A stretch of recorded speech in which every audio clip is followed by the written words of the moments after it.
India के शहर आगरा में मुगल एम्पायर की आर्किटेक्चर का एक ऐसा शाहकार मौजूद है जिसको आज पूरी दुनिया ताजमहल के नाम से पहचानती है। 42 एकड़ पर फैला दूर से ही चमकता हुआ ये मकबरा जहां अपने अंदर खूबसूरती के बागीचे सजाए हुए हैं, वहीं इसके ऊपर गम और उदासी के कई बादल अभी तक मंडरा रहे हैं। रियलिटी माइंड की इस वीडियो में एक बार फिर से खुशामदीद नाज़रीन। लगभग 400 साल पहले बनाई जाने वाली इस खूबसूरत बिल्डिंग जहां अपने दौर की सबसे बड़ी और सबसे शानदार बिल्डिंग हुआ करती थी, वही आज इसको दुनिया के 7वां अजूबा माना जाता है।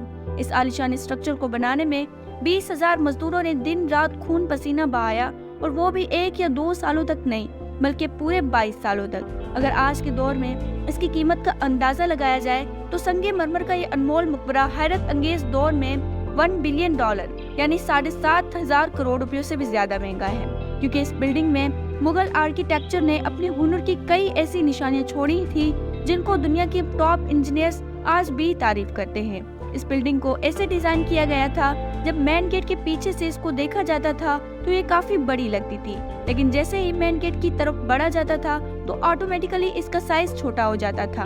दिमाग को चकरा देने वाली कोई पहली ट्रिक नहीं थी जो मुगल आर्किटेक्ट्स ने इस्तेमाल की हो। इसके गिर्द चारों मीनारों को बिल्कुल सीधा खड़ा नहीं किया गया था, बल्कि ये मीनार बाहर की तरफ झुके हुए थे, क्योंकि अगर इनकी सीधा खड़ा किया जाता तो दूर से ही देखने पर ये अंदर की तरफ झुके हुए लगते, जैसा कि आप इन मस्जिदों में देख सकते हैं। इन मीनारों को बाहर की तरफ झुकाने का एक और भी रीजन था, और वो ये था कि खतरनाक अर्थक्वेक की सूरत में अगर ये मीनारे गिर भी गए तो बाहर की तरफ गिरेंगे, ताजमहल पर एक आंच भी न आने देंगे। लेकिन आखिर मुआवजा क्या था कि इसको बनाने वाला किसी सूरत में इस पर एक खलाश भी बर्दाश्त नहीं कर सकते थे। ताजमहल के वो कौन कौन से राज हैं जिनको 400 साल पहले छुपाने की कोशिश की गई थी, और जब इस दौर में कंक्रीट या स्टील भी ना हुआ करता था तो आखिर इस आलीशान मकबरे और उस पर मौजूद 40 मीटर ऊंचे डोम को कैसे बनाया गया, ये सब और इससे भी ज्यादा आप जान सकेंगे आज की इस स्पेशल वीडियो में। नाज़रीन, ये मामला स्टार्ट हुआ था सन 1607 में, जब इंडिया और पाकिस्तान के इस खित्ते में मुगल एम्पायर का वॉर हुआ करता था। इस दिन मुगल शहंशाह का सबसे छोटा बेटा शहाबुद्दीन मोहम्मद खुर्रम 15 साल का हो चुका था, और इसी की सेलिब्रेशन के लिए आगरा फोर्ट में एक आलीशान पार्टी रखी गई थी। खुर्रम मुगल शहंशाह को सबसे ज्यादा अजीज था, इसी वजह से इसके हर जन्मदिन पर इसको हीरे जवाहरात और सोने से तोला जाता था, यानी जितना वजन शहजादे खुर्रम का होता था उतना ही खजाना इसके नाम किया जाता था। लेकिन इस जन्मदिन पर कुछ और भी खास होने वाला था। मुगल शहंशाह ने शहजादे खुर्रम की शादी अपनी ही वकील की बेटी के साथ कर दी है, जिसको मुमताज महल के नाम से जाना जाता है। मुमताज और खुर्रम को पहले दिन से ही एक दूसरे से बेइंतहा मोहब्बत हो चुकी थी, और उस वक्त ये किसी को भी मालूम नहीं था कि इसका मोहब्बत का बोलबाला हमेशा के लिए रहने वाला है। अगले 10 सालों तक शहजादे ने कई जंगें लड़ी और उनमें भरपूर कामयाबी भी हासिल की। इसी वजह से शहंशाह ने खुश होकर उनको शाहजहां के लक़ब से नवाजा, जिसका मतलब है दुनिया का बादशाह। शाहजहां की टोटल 6 बीवियां थी जो आगरा फोर्ट के हरम में ही रहती थी, और में से शाहजहां सबसे ज्यादा मोहब्बत मुमताज से ही करते थे, और यही वो वजह थी कि उनका ज्यादातर वक्त मुमताज महल के साथ ही गुजरता था। वक्त तेजी से गुजरा जा रहा था और 4 सालों के बाद यानी 1621 में मुगल शहंशाह अचानक चल बसे।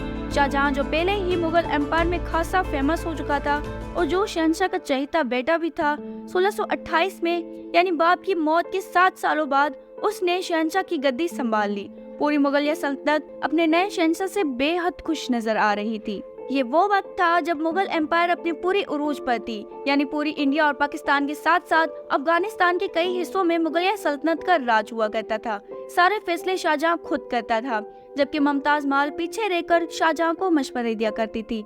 लेकिन किसी को भी इस बात का ज्यादा इल्म नहीं था कि ये खुशियां अनकरीब मातम में बदलने वाली है। गद्दी संभाले 1 साल गुजरा था कि एक बार फिर से मुगल एम्पायर को दुश्मनों का सामना करना पड़ा। अगले 2 साल जंग चलती रही और शाहजहां को इस जंग में भरपूर कामयाबी नसीब हुई। लेकिन शाहजहां अपनी इस कामयाबी का जश्न मनाते कि उनको एक अफसोसनाक खबर से आगाह किया गया। मुमताज महल, जो कि शाहजहां के 14वें बच्चे को जन्म देने वाली थी, उसकी हालत बिगड़ गई और 17 जून 1631 को वो ना चाहते हुए इस दुनिया से चल बसी। पूरी मुगल सल्तनत का जश्न देखते ही देखते मातम में बदल गया। ये खबर जो शाहजहां पर आग बनकर गिरी थी, उसने तो उनकी जैसे जिंदगी ही खत्म कर डाली। शाहजहां की सबसे पहली मोहब्बत और उनकी सबसे अजीज बीवी मुमताज इस दुनिया से रुखसत हो चुकी थी। कहा जाता है कि इस गम की परछाई ने शाहजहां को काले अंधेरों में धकेल दिया था।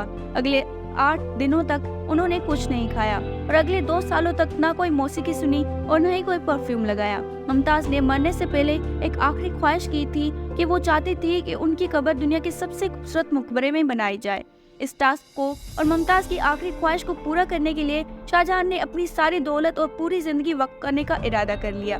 मुमताज के गुजरने के 6 माह बाद यानी 1632 में ताजमहल की कंस्ट्रक्शन का काम शुरू कर दिया गया। करीब 20,000 से भी ज्यादा मजदूर, पत्थर तराश और कारीगरों को पूरी सल्तनत से इकट्ठा किया गया। लश्करों की लश्कर शाहजहां के हुक्म पर आगरा बुलवा लिए गए।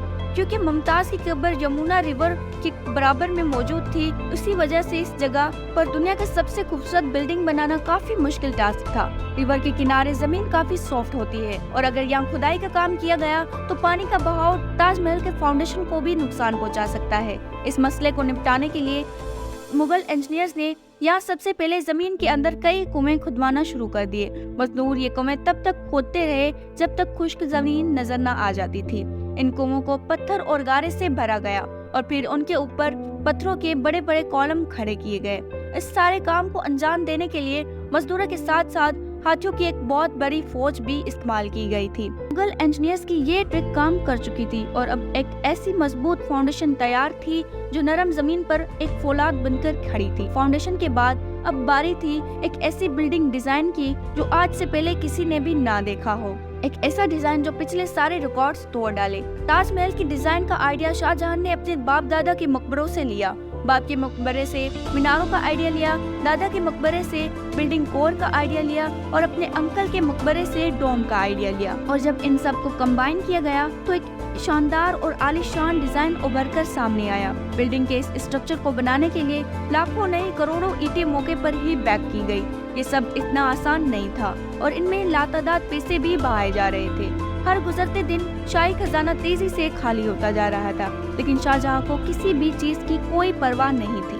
बस उनको ये काम हर कीमत पर कंप्लीट करना था। कहा जाता है कि ताजमहल की कंस्ट्रक्शन में इतने ज्यादा लोग लगाए गए थे कि इनकी वजह से आसपास के इलाकों में खाना पीना खत्म हो गया था। 20,000 मजदूरों और कारीगरों की डिमांड पूरी करने के लिए शाहजहां ने आसपास के तमाम इलाकों से अनाज आगरा ही मंगवा लिया। कई सालों की मेहनत के बाद बिल्डिंग का स्ट्रक्चर कंप्लीट हो चुका था और अब बारी थी उसको संगे मरमर से सजाने की। ये संगे मरमर आगरा से 400 किलोमीटर दूर राजस्थान से मंगवाया जाना था, क्योंकि यहाँ का मकराना मार्बल आज तक दुनिया का फाइनेस्ट मार्बल माना जाता है। शाहजहां ने ताजमहल के लिए ये मकराना मार्बल रिजर्व कर लिया था, यानी जब तक ताजमहल की डिमांड पूरी नहीं हो पाती तब तक किसी को भी ये मार्बल खरीदने की इजाजत नहीं थी। 1000 हाथियों की मदद से हजारों टन वजनी मार्बल राजस्थान से आगरा मंगवा लिया गया। ताजमहल का ये खूबसूरत डोम इतना बड़ा था कि इसका अंदाजा सिर्फ आंखों से ही देखकर लगाया जा सकता है। आज इस तरह की डोम बड़ी आसानी से स्टील स्ट्रक्चर पर बनाई जा सकती है, लेकिन 400 साल पहले 40 मीटर ऊंची डोम को बनाने में इनके पास सिर्फ पत्थरों का ही सहारा था। इस डोम को बनाने में मुगल इंजीनियर्स ने जो स्ट्रेस कैलकुलेशन की थी उसकी आज के इंजीनियर्स भी बहुत तारीफ करते हैं। ताजमहल की फिनिशिंग के लिए इसको पीट्रा ड्यूरा और पर्शियनकारी से डेकोरेट किया जाना था। पीट्रा ड्यूरा एक ऐसी कलाकारी को कहा जाता है जिसमें कीमती पत्थर को मार्बल के अंदर तराश कर लगाया जाता है। मार्बल को बड़ी महारत और बारीकी से कीमती पत्थर की शेप के हिसाब से तराशा जाता है और फिर इसमें पत्थर को ग्लू के जरिए चिपकाया जाता है। ताजमहल पर इस्तेमाल होने वाली ग्लू कोई आम ग्लू नहीं थी। काफी रिसर्च और लेबोरेटरी टेस्ट के बाद मालूम पड़ा कि ये ग्लू शीरा, लेमन जूस, मार्बल पाउडर को मिलाकर बनाई जाती थी। वो ही सेम ग्लू आज भी ताजमहल की रेनोवेशन के लिए इस्तेमाल की जाती है। ताजमहल की खास बातों में एक और बात ये भी थी कि ये दिन में 4 मरतबा अपना रंग बदलता था। सूरज के निकलने से पहले ये बिल्कुल ब्लैक शेड देता था, सूरज निकलने के बाद ये लाइट येलो और पिंक शेड देता था, जबकि दोपहर के वक्त ताजमहल की खूबसूरती का नया रुख देखने को मिलता था। नीले आसमान में जैसे मोती चमक रहा हो और सनसेट के वक्त पूरी बिल्डिंग गोल्डन कलर की दिखाई देती थी। पूरे 22 सालों के बाद 1654 में ताजमहल की कंस्ट्रक्शन का काम मुकम्मल कर दिया गया। शाहजहां को अपनी बेगम की याद में दुनिया का सबसे खूबसूरत मकबरा बनाने में कामयाब हो चुके थे। शाहजहां ने इस आलीशान इमारत का नाम अपनी पसंदीदा बेगम की याद में रखा था। मुमताज महल से इसका नाम ताजमहल रख दिया गया। हर साल शाहजहां मुमताज की बरसी पर यमुना रिवर के जरिए ताजमहल पर जाया करते थे। ये ताजमहल की ऐसी एंट्रेंस थी जिसको सिर्फ शाही खानदान के लिए ही बनाया गया था। इस एंट्रेंस की दीवारों पर दिलकश निकाशी का काम किया गया था, जो शायद सिर्फ शाही आंखों को देखने के लिए ही किया गया था। शाहजहां का यह महंगा कदीम प्रोजेक्ट कंप्लीट हो चुका था, लेकिन इसने मुगलिया सल्तनत को तबाही के किनारे पर ला खड़ा किया। 4 सालों के बाद 1658 में शाहजहां और मुमताज के अपने ही बेटे ने शाही तख्त उलट दिया और खुद मुगल एम्पायर का शहंशाह बन गया। शाहजहां जो पिछले 30 सालों से इस तख्त पर राज कर रहे थे, उसको कैदी बनाकर आगरा फोर्ट में ही बंद कर दिया गया था।